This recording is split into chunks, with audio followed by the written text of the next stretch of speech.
એટલે એવું નથી કહેવા માંગતો કે ભાઈ મંદિરો ખોટા છે, જે આપણી મૂળ ચર્ચા ચાલે છે. મંદિર મનને દોરી જાય એનું નામ મંદિર.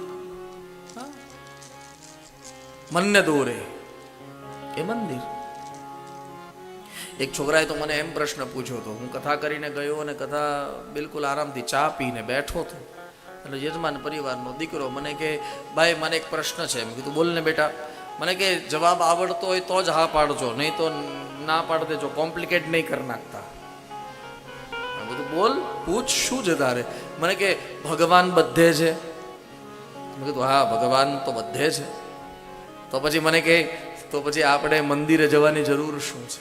લે, આજની યુવાની પૂછે. હા આજની હું યુવાન જ છું સાહેબ. પાછો તમે પાછા એમ નહીં માનતા કે આજની યુવાની પૂછે. જો ઈશ્વર બધે હોય, પરમાત્મા ભગવાન બધે હોય, તો મંદિરે જવાની જરૂર શું છે? મને પાછો કે આવડતો હોય તો જ હા પાડજો, નહીં તો મને નથી આવડતો પણ મારે તને એક પ્રશ્ન પૂછવો છે સામો. મને કે બોલો ને. બધું હવા બધે છે? હવા. મને કે હા બધે છે. તો તારે પંખો કરવાની જરૂર શું છે? તો મને કે મારે હવાનો અનુભવ કરવો હોય અને મારે શાંતિનો અનુભવ કરવો હોય તો પંખો ચાલુ કરવો જ પડે ને. મેં કીધું બેટા હું પણ એ જ કહેવા માંગુ, ઈશ્વર બધે જ છે, પણ તારે ઈશ્વરનો અનુભવ કરવો હોય અને તારે એ શાંતિનો અનુભવ કરવો હોય તો તારે મંદિર સુધી દોડવું પડશે.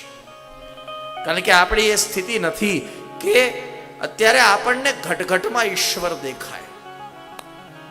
આપણી એ સ્થિતિ નથી. એટલે પાછો એમ પણ કહેવા નથી માંગતો કે ન ભગવાન વાત ન કરે, કરે પણ. જુઓ ને મારી પાસે પ્રમાણ છે. મનુજા જેવું